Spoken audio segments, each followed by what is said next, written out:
کچھ لوگ ایسے تھے کہ جنہوں نے مکہ مکرمہ میں زبان سے کلمہ پڑھا، لیکن جس زمانے میں ہجرت فرض تھی اور مکہ چھوڑ کر مدینہ جانا ضروری تھا، انہوں نے ہجرت نہ کی، اور کوئی عذر بھی نہیں تھا، صرف دنیا کی دولت کی وجہ سے، بال بچوں کی وجہ سے، کاروبار کی وجہ سے انہوں نے ہجرت نہ کی۔ جب مشرکین بدر کے میدان میں آئے تو ان سے انہوں نے کہا کہ چلو ہمارے ساتھ۔ یہ کلمہ تو پڑھتے تھے مگر اپنے آپ کو مسلمان وہ ظاہر نہیں کرتے تھے ڈر کے مارے، تو وہ کافروں کے ساتھ آ گئے اور بدر کے میدان میں پہنچے، وہاں پر مسلمانوں کے ہاتھوں وہ مارے گئے۔ تو کفار کے ساتھ ان کا ہونا اور جو ہجرت فرض تھی اس ہجرت کو نہ کرنا، یہ ان کا اپنی جانوں پر ظلم کرنا تھا۔ یہ واقعہ بخاری شریف حدیث نمبر 4596 میں موجود ہے۔ تو اس پر یہ آیت کریمہ نازل ہوئی کہ جب یہ بدر کے میدان میں مارے گئے، ان الذین توفاہم الملائکہ، بے شک وہ لوگ کہ جنہیں فرشتوں نے موت دی۔ موت دینے والا کون ہے؟ اللہ۔ اور قرآن کیا کہہ رہا ہے؟ فرشتوں نے موت دی۔ تو یہ نسبت مجازی ہے، یعنی اللہ کے حکم سے فرشتوں نے موت دی، وہ اس کا ذریعہ ہے۔ جس طرح اگر کوئی کہے کہ فلاں اللہ کے ولی نے بیٹا دیا، تو بیٹا دینے والا کون ہے؟ اللہ۔ وہ اللہ کی عطا سے ذریعہ ہے کہ اس کی دعا کے صدقے میں اللہ نے بیٹا عطا فرمایا۔ ظالمی انفسہم، اس حال میں کہ وہ اپنی جان پر ظلم کرنے والے تھے۔ قالوا، فرشتوں نے کہا، فیم کنتم، تم کاہے میں تھے، یعنی تم نے کافروں کا ساتھ کیوں دیا اور مسلمانوں کے مقابلے میں بدر کے میدان میں کیوں آئے، اور تم نے فرض ہجرت کیوں نہ کی؟ قالوا، وہ بولے، کننا مستضعفین فی الارض، مستضعفین کمزور، وہ بولے کہ ہم زمین میں کمزور تھے، یعنی ہم اکیلے تھے، چاروں طرف کافر تھے، تو کافروں کے دباؤ کے اندر آ کر ہم میدان بدر میں آ گئے۔ قالوا، فرشتے بولے، الم تکن ارض اللہ واسعہ، کیا اللہ کی زمین کشادہ نہ تھی، فتہاجروا فیہا، کہ تم اس میں گھر بار چھوڑ کر ہجرت کر جاتے۔ اللہ کی زمین بڑی کشادہ ہے، تو تمہیں اپنا ایمان بچانے کے لیے ہجرت کر دینی چاہیے تھی، اور ہجرت کرنا تم پر ضروری تھا۔ اس سے معلوم یہ ہوا کہ اگر کوئی کسی جگہ پر ہو اور اس جگہ پر وہ اپنے دین پر قائم نہ رہ سکے اور فرائض واجبات وہ ادا نہ کر سکے، اور دوسری جگہ جانا ممکن ہو اور وہاں جا کر وہ فرائض اور واجبات ادا کر سکتا ہو، تو اس پر ہجرت کرنا آج بھی فرض ہے۔ آج بھی اس پر لازم ہے کہ وہ اس ملک اور شہر کو چھوڑ دے۔ مثلا کوئی ایسا کافروں کا ملک ہے کہ جہاں کے قوانین ایسے ہیں کہ مرد یا خواتین فرائض اور واجبات پر عمل نہیں کر سکتے، تو روزی کا رزاق اللہ ہے، انسان وہ ملک چھوڑ دے اور ایسے ملک میں چلا جائے جہاں پر وہ شریعت پر عمل کر سکے۔ حدیث پاک میں ہے، جو شخص اپنے دین کی حفاظت کے لیے ایک جگہ سے دوسری جگہ منتقل ہوا، اگرچہ ایک بالش ہی کیوں نہ ہو، اس کے لیے جنت واجب ہو گئی، اور اس کو جنت میں حضرت ابراہیم اور رسول اللہ کا پڑوس نصیب ہوگا۔ تو جب ایک بالش ہجرت کی فضیلت ہے، تو ایک شہر سے دوسرے شہر یا ایک ملک سے دوسرے ملک جانے کی کتنی فضیلت ہوگی۔ اس کی مثال یہ بھی ہے کہ مثال کے طور پر آپ بیٹھے ہوئے ہیں اور کوئی گندی باتیں کر رہا ہے، تو آپ شادی کے اس ٹیبل سے اٹھ کر، کوئی غیبت کر رہا ہے، آپ اٹھ کر دوسرے ٹیبل پر چلے گئے، تو یہ بھی ایک طرح سے ہجرت ہے گناہ سے بچنے کے لیے۔ اسی طرح آپ کسی کی شادی کی محفل میں گئے اور وہاں ڈانس ہو رہا ہے، نعوذ باللہ من ذالک، بے پردگی ہے، ڈھول پیٹے جا رہے ہیں، یا اس طرح کا کوئی بھی گناہ ہو رہا، تو اب آپ شادی کے اندر داخل ہوئے، آپ نے دیکھا کہ یہ تو گناہ ہو رہے ہیں، آپ اٹھ کے واپس آ گئے، تو اس پر بھی ہجرت کا ثواب دیا جائے گا۔ فَأُولَٰئِكَ مَأْوَاهُمْ جَهَنَّمُ، تو ان کا ٹھکانہ جہنم ہے۔ وَسَاءَتْ مَصِيرًا، اور جہنم بہت ہی بری جگہ ہے پلٹنے کی۔ لیکن کوئی ایسا شخص ہو کہ جیسے عورتیں ہیں، بچے ہیں، یا کوئی بہت بوڑھا ہو، بیمار ہو، مرد ہو، وہ ہجرت کی طاقت نہ رکھتا ہو، تو پھر کیا اسے بھی گناہ ہوگا؟ تو فرمایا نہیں، الا المستضعفین من الرجال، مگر وہ مرد جو دبا لیے گئے، جو کمزور ایسے تھے کہ وہ ہجرت کی طاقت نہیں رکھتے تھے، والنساء اور عورتیں، والولدان اور بچے، لا یستطیعون حیلۃ وہ کوئی تدبیر نہ کر سکتے تھے، ولا یہتدون سبیلا اور وہ راستہ بھی نہیں جانتے تھے، تو لہذا انہوں نے ہجرت نہ کی اور اسی حال میں مر گئے تو انہیں گناہ نہیں ہوگا۔ فَأُولَٰئِكَ عَسَى اللَّهُ أَن يَعْفُوَ عَنْهُمْ بس یہی لوگ ہیں کہ قریب ہے کہ اللہ ایسوں کو معاف فرمائے گا۔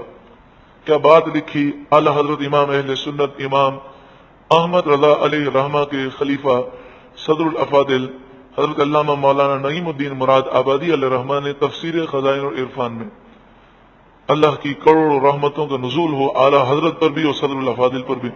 جملہ بڑا مختصر ہے لیکن اللہ والوں کے کلام میں بڑی تاثیر ہوتی ہے۔ یہاں پہ فرمایا قریب ہے کہ اللہ انہیں معاف فرمائے، تو یہ وعدہ ہے معافی کا۔ تو پھر اس کے تحت آپ لکھتے ہیں اللہ کریم ہے اور کریم جو امید دلاتا ہے پوری کرتا ہے اور یقیناً وہ معاف فرمائے گا۔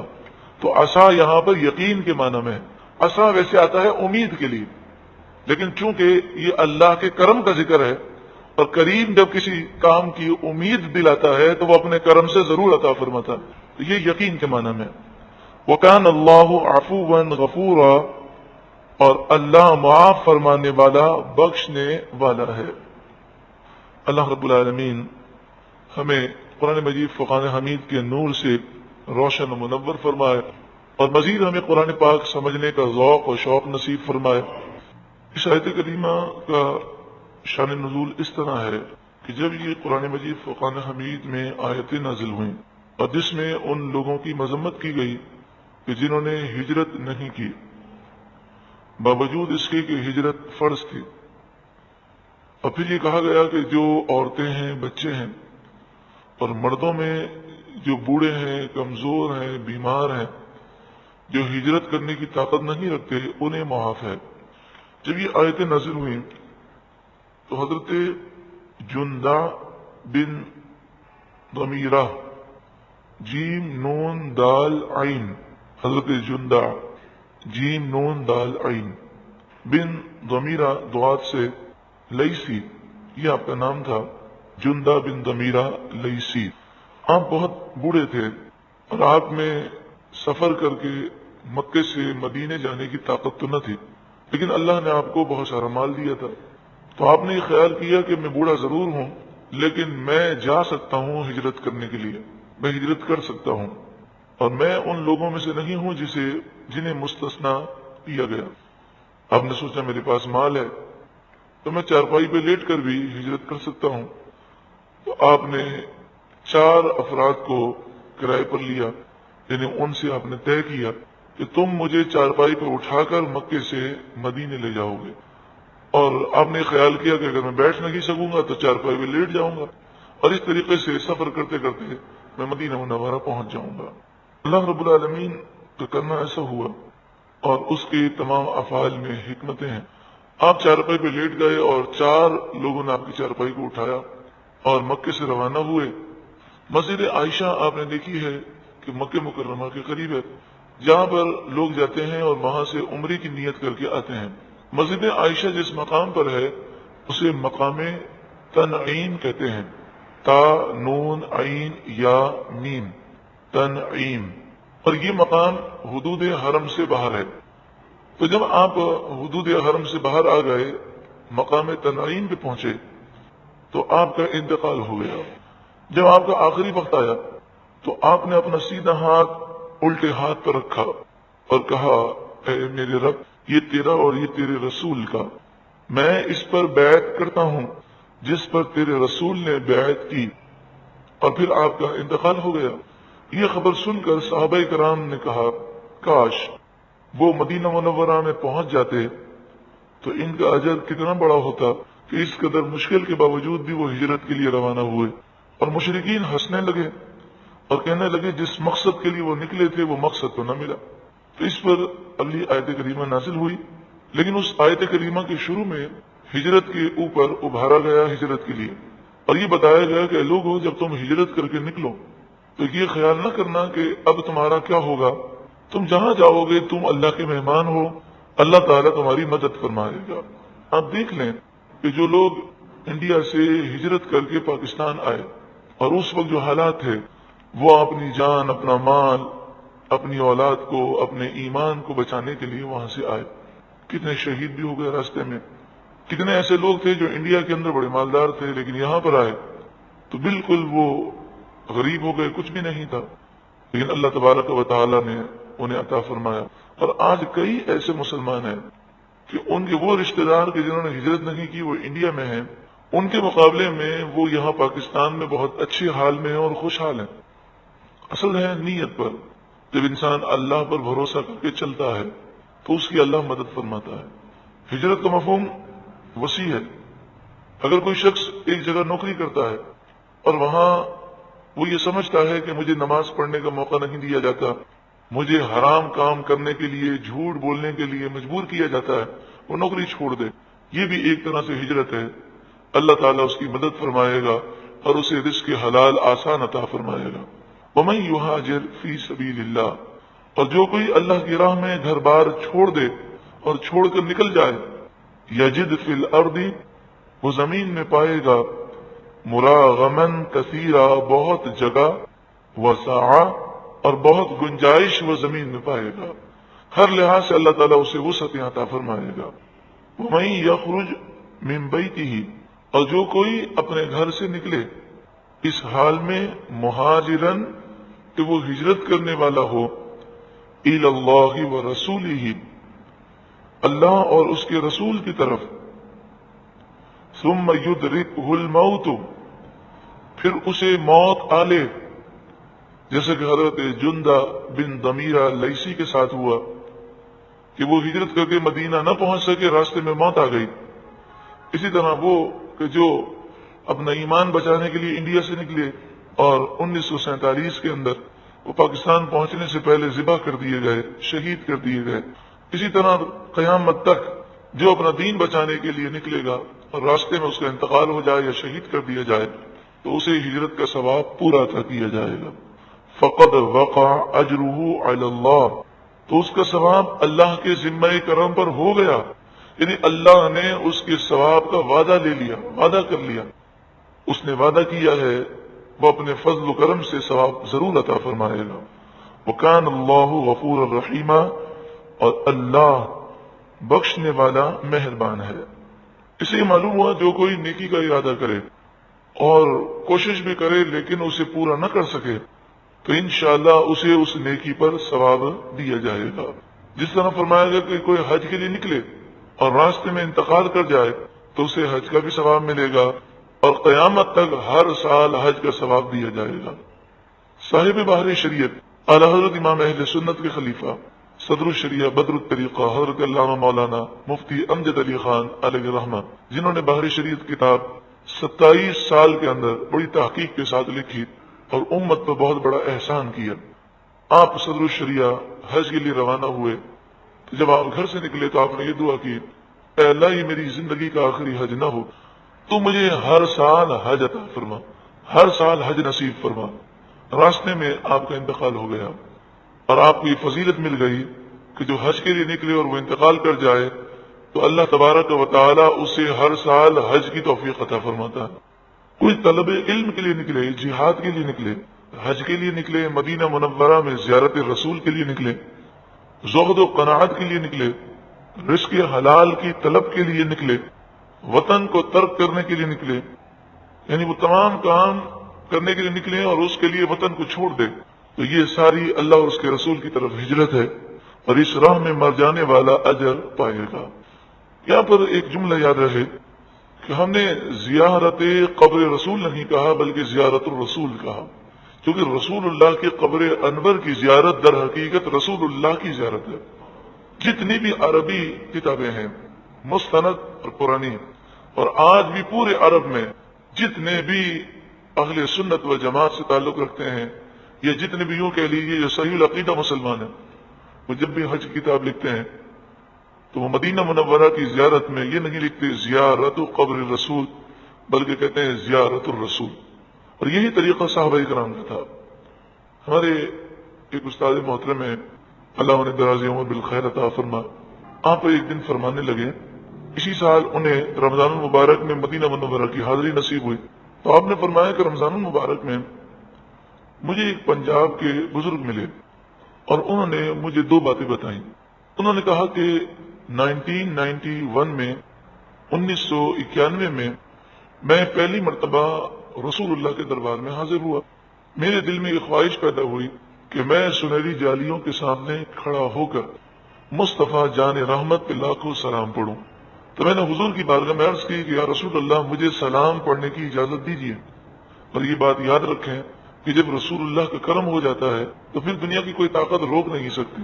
تو انہوں نے یہ عرض کی، کہتے ہیں میں ریاض الجنہ میں حاضر تھا کہ پیچھے سے ایک بزرگ آئے، بڑی نورانی شخصیت تھی، مجھے کہنے لگے چلو حضور کی بارگاہ میں اور مصطفیٰ جان رحمت پہ لاکھوں سلام سنو۔ تو میں حاضر ہوا۔ اس زمانے میں سختی بہت زیادہ تھی، آج کل جو سختیاں ہیں بد عقیدہ لوگوں کی طرف سے، بد مذہب اور اہل بدعت کی طرف سے جو آج سختیاں ہیں، اس زمانے میں بہت زیادہ تھیں۔ اور اس زمانے میں رمضان المبارک میں عمرہ کرنے کا اتنا رجحان بھی نہیں تھا، لوگ بھی کم ہوتے تھے، اور جب لوگ کم ہوتے ہیں تو ان کی سختیاں زیادہ ہوتی ہیں۔ تو کہتے ہیں میں حضور کی بارگاہ میں حاضر ہوا اور مصطفیٰ جان رحمت پہ لاکھوں سلام دھیمی دھیمی آواز میں نے پڑھنا شروع کیا۔ بس میرا کیا پڑھنا تھا کہ جتنے لوگ حاضر تھے سب پڑھنے لگے، بلکہ ریاض الجنہ میں جو موجود تھے وہ بھی کھڑے ہو کر اسے دہرانے لگے، جو عربی اردو نہیں جانتے تھے وہ بھی پڑھنے لگے۔ میں نے دیکھا سبھی پڑھ رہے ہیں، کوئی روکنے والا نہیں۔ بڑی رقت طاری ہوئی، میں بہت رویا اور پھر مکمل کیا، پھر رو رو کر حاضری دی، دعائیں مانگی، اور جب میں نکلنے لگا تو وہی بزرگ میرے کندھے پر ہاتھ رکھتے ہیں اور کہتے ہیں مبارک ہو، رسول اللہ نے تمہارا سلام قبول کر لیا۔ یہ تو دوسرے دن میرے ساتھ یہ واقعہ ہوا کہ جنت البقیع اور رسول اللہ کے روضہ اقدس کے درمیان جو صحن ہے، جسے حاضری نصیب ہوئی ہے وہ تو یہ جگہ سمجھ گئے ہوں گے کہ جنت البقیع اور سبز گنبد کے درمیان جو صحن ہے، تو کہتے ہیں وہاں میں بیٹھا تھا اور میرا منہ قبلے کی طرف تھا، سیدھی طرف سبز گنبد تھا رسول اللہ کا روضہ، اور الٹی طرف جنت البقیع تھا، اور میرا منہ جو ہے وہ قبلے کی طرف۔ دلائل الخیرات شریف میں پڑھ رہا تھا۔ اس واقعے سے دلائل الخیرات شریف کی اہمیت بھی آپ کے ذہنوں میں اجاگر ہوگی۔ اللہ ہمیں بھی دلائل الخیرات شریف پڑھنے کی توفیق عطا فرمائے کہ جو دلائل الخیرات شریف کا پابند ہوتا ہے اسے زندگی میں کئی مرتبہ رسول اللہ کی حاضری نصیب ہوتی ہے۔ تو وہ کہتے ہیں میں دلائل الخیرات شریف پڑھ رہا تھا اور تھوڑی آواز سے پڑھ رہا تھا، اور انداز ایسا تھا جیسے قرآن کی تلاوت کا انداز ہوتا ہے، یعنی جس طرح ذوق سے ہم قرآن پڑھتے ہیں۔ تو کہنے لگے میں درود پاک اس طرح ذوق اور شوق سے پڑھ رہا تھا۔ ایک اور بزرگ آئے، اتنے نورانی کہ میں نے زندگی میں اتنے نورانی بزرگ نہ دیکھے۔ وہ آ کر مجھے عربی میں کہنے لگے کیا تم دلائل الخیرات شریف پڑھ رہے ہو؟ میں نے عرض کی ہاں۔ تو وہ بیٹھ گئے، جلوہ افروز ہوئے، مجھے کہا کہ سناؤ۔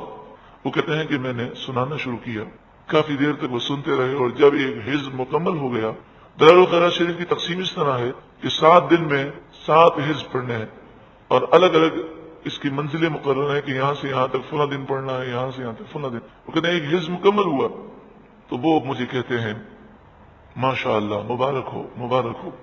میرے دل میں خواہش پیدا ہوئی کہ پہلی دفعہ بڑی مشکل سے رسول اللہ کی بارگاہ میں حاضر ہوا ہوں، پھر حاضری نصیب ہو۔ تو کہتے ہیں میں نے عربی میں ان سے کہا کہ دعا کریں کہ اللہ تعالیٰ مجھے پھر حاضری نصیب کرے۔ یہ بزرگان دین کا طریقہ ہے کہ کسی نے دعا کا کہا تو اسی وقت وہ دعا فرما دیتے ہیں، اور بعض اوقات وہ بڑے ذوق سے دعا کرتے ہیں۔ تو کہتے ہیں میں نے جب یہ کہا تو مجھے کہا ہاتھ اٹھاؤ، ابھی دعا کرتے ہیں، اور انہوں نے عربی میں کہا اور عربی میں دعا شروع کی۔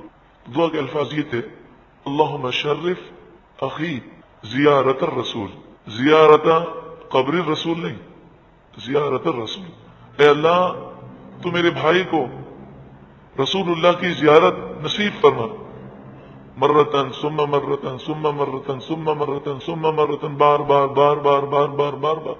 وہ کہتے ہیں انہوں نے تکرار شروع کی ثم مرتن ثم مرتن ثم مرتن، پھر کھڑے ہو گئے اور ثم کہتے ہوئے وہ بقیع کی طرف روانہ ہوئے۔ کہتے ہیں لوگ جا رہے تھے، لوگ بیچ میں آ گئے، پھر میں دیکھ نہ سکا کہ وہ کس طرف مڑے۔ کہتے ہیں کہ میں وہاں سے اٹھ کر اپنی ہوٹل کی طرف جا رہا تھا، تو وہی بزرگ کہ جنہوں نے مجھ سے کہا تھا کہ مصطفیٰ جان رحمت پہ لاکھوں سلام پڑھ کے سناؤ، یہ مقبول سلام ہے، کہتے ہیں وہی بزرگ مجھے ملے اور کہنے لگے آج کیا دیکھا؟ تو میں نے کہا حضرت آج تو بڑا عجیب منظر دیکھا اور اس طرح ہوا۔ تو فرمایا کہ وہ تمہیں پتا ہے کہاں چلے گئے؟ میں نے کہا نہیں معلوم. وہ بقی کی طرف گئے اور پھر لوگ جو ہیں بیچ میں آ گئے, مجھے نظر نہیں آئے. فرمایا وہ صحابی رسول تھے, جنت البقیع سے دلائل الخیرات شریف سننے کے لیے آئے تھے. اور پھر جب صحابی رسول دعا دے دیں تو پھر کیسا کرم ہوتا ہے.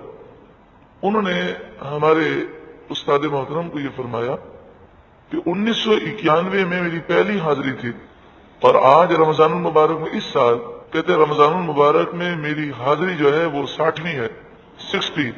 اور کہا میرا بڑا بھائی یا چھوٹے بھائی کے متعلق کہا کہ اس کے پاس بہت مال ہے, لیکن باوجود کوشش کے وہ 2 یا 3 دفعہ سے زائد نہیں آ سکا, لیکن یہ ان کی دعا ہے. اور انہوں نے جو فرمایا تھا سما سما سما, بار بار بار بار بار بار, تو کہا کہ وہ بار بار ابھی تک مکمل ہی نہیں ہوا, اور الحمدللہ بار بار حاضری نصیب ہو رہی. تو بات یہ چلی تھی کہ زیارت الرسول کے لیے گھر بار چھوڑ کے نکلنا یہ بھی اللہ اور اس کے رسول کی طرف ہجرت ہے. اور اس راہ میں اگر کوئی مر جائے تو وہ شہادت کا رتبہ پائے گا اور ہجرت کا ثواب پائے گا.